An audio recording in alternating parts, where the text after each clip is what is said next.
এটা কিন্তু mainly lady finger একটা বিস্কিট থাকে, ওটা ইউজ করে এটা বানানো হয়, অথেন্টিক যেটা। তো আমরা সেটাই ইউজ করি এখানে।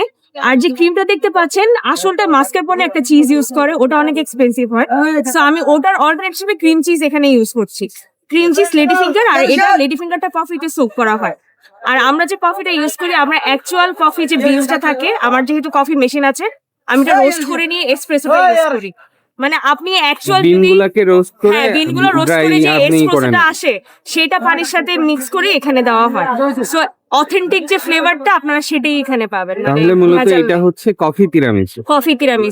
কফি তিরামিসুটাই কিন্তু অথেন্টিক। তারপরে এটাকে এখন অনেকে অনেক ফ্লেভার এখানে আনে, ম্যাঙ্গো, ওরিও, মানে যা করা যায় আর কি। বাট এটা হচ্ছে অ্যাকচুয়ালটা, এটা ইতালিয়ান একটা ডেজার্ট। আমরা আসলে চেষ্টা করেছি যতটুকু অথেন্টিক রাখা যায় সেভাবেই এটা ভিতরে যে লেয়ারিং গুলো আপনারা দেখছেন। স্লাইস কত আপু এটা হচ্ছে আমরা স্লাইস 200 টাকা করে সেল করছি পার পিস। আমাদের একটা ট্রেতে দেখা যায় 9টার মতো পিস হয়। আর যারা অনেকে আছে হোম ডেলিভারি নিতে চাই হোলটা, সেক্ষেত্রে আমরা এরকম বক্সে দিই না, তখন আমরা কেক বোর্ড ইউজ করি। কেক বোর্ডে সেটা একটা স্কোয়ার শেপের একটা কেক করা হয়, সাইডে র্যাপ করা থাকে প্লাস্টিক দিয়ে, ওভাবে আমরা এটা ডেলিভার করে থাকি। ওটা হচ্ছে 500 গ্রাম আপনার 1200 টাকা পড়ে, আর এটার স্লাইস 200 টাকা করে পারে।